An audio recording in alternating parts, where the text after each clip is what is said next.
Media 9 ನ್ಯೂಸ್ಗೆ ಸ್ವಾಗತ. ನಾನು ಮಂಜುಳಾ.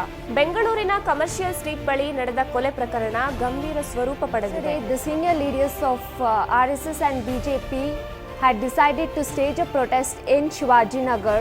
ಈಗಲೂ ಸಹ ಸ್ಟೀಲ್ ಫ್ಲೈಓವರ್ಗೆ ಎಲ್ಲೆಡೆ ವಿರೋಧ ವ್ಯಕ್ತವಾಗ್ತಿದೆ. ಸ್ಟೀಲ್ ಫ್ಲೈಓವರ್ ಬೇಡವೇ ಬೇಡ. ಇಂದು ಸ್ವತಃ ರಾಜ್ಯದ ಮುಖ್ಯಮಂತ್ರಿಯೇ ರಸ್ತೆಗಿಳಿದಿದ್ರು. ಇಂದು ಸಿಲಿಕಾನ್ ಸಿಟಿ ರಸ್ತೆಗಿಳಿದಿದ್ರು ಸಿಎಂ ಸಿದ್ದರಾಮಯ್ಯ.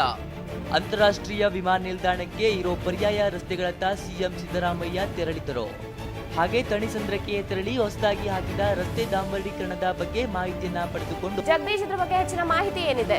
ತಮಿಳುನಾಡಿಗೆ ದಿನಾಲೂ 2000 ಕ್ಯೂಸೆಕ್ ನೀರನ್ನ ಬಿಡಬೇಕು ಅಂತ ಆದೇಶ ನೀಡುತ್ತಾರೆ ಮಂಜುಳಾ.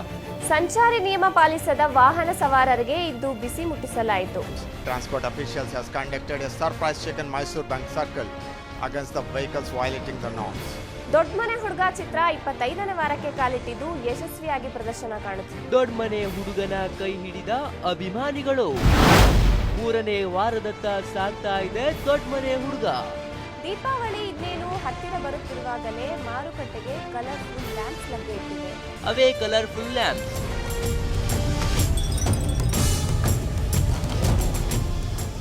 ಏಕದಿನ ಪಂದ್ಯದಲ್ಲಿ ಧೋನಿ ಬ್ರಿಗೇಡಿಯರ್ಸ್ ರೋಚಕ ಗೆಲುವು ಸಾಧಿಸಿದೆ. ಮೊದಲ ಪಂದ್ಯದಲ್ಲಿ ಐತಿಹಾಸಿಕ ಗೆಲುವು ಸಾಧಿಸಿದ ಧೋನಿ ಬಳಗ 3 ರನ್ ಗಳಿಸಿದ ಕೆವಿ ವಿಲಿಯನ್ಸ್ಗೆ ಉಮೇಶ್ ಯಾದವ್ ಗೇಟ್ ಪಾಸ್ ನೀಡಿದ್ರು.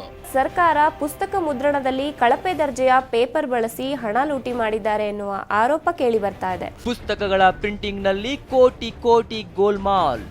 Jam jam jam. ಮುಂದೆ ಹೋಗಿ ಸ್ವಾಮಿ ಅಂತ ಹಾರನ್ ಮೇಲೆ ಹಾರನ್. ಶಿವಾಜಿನಗರ ಸುತ್ತಮುತ್ತ ಸೆಕ್ಷನ್ 144 ಜಾರಿಯಾಗಿದ್ದ ಕಾರಣ ಬಿಎಂಟಿಸಿಯ ಬಸ್ಗಳು ಕಬ್ಬನ್ ರಸ್ತೆಯ ಮುಖಾಂತರ ಯೂ ಟರ್ನ್ ತೆಗೆದುಕೊಂಡು ಹೋಗಬೇಕಾಯಿತು. ಒಂದು ಅಲ್ಲಿಂದ ಇಲ್ಲಿ ಬರೋದ್ರೊಳಗೆ ಅರ್ಧ ಅವರ್ ಆಯಿತು, ಫುಲ್ ಟ್ರಾಫಿಕ್ ಆಗೋಗಿತ್ತು. ಕಾಡಲ್ಲಿ ಸ್ವಚ್ಛಂದವಾಗಿ ಓಡಾಡಿಕೊಂಡಿದ್ದ ಆ ಸಾಧು ಪ್ರಾಣಿ ನಾಡಿಗೆ ಕಾಲಿಟ್ಟಿದ್ದೇ ತಪ್ಪಾಗಿ ಹೋಗಿದೆ. ಆಗಸ್ಟ್ 30ರಂದು ಕಾಲುವೆಗೆ ಬಿದ್ದ ಗಜರಾಜ ಸಿದ್ಧ. ಒಂದ್ ಕಡೆ ಏಳಲು ಆಗದೆ ಇನ್ನೊಂದ್ ಕಡೆ ನೀರಿನಿಂದ ಹೊರಬರಲು ಆಗದೆ ಪರದಾಡುತ್ತಿರುವ ಗಜರಾಜ. ಇದು ಈ ವಾರದ ವಿಶೇಷ ಸುದ್ದಿ. ನಿರಂತರ ಸುದ್ದಿಗಾಗಿ ನೋಡ್ತಾ ಇರಿ ಮೀಡಿಯಾ 9.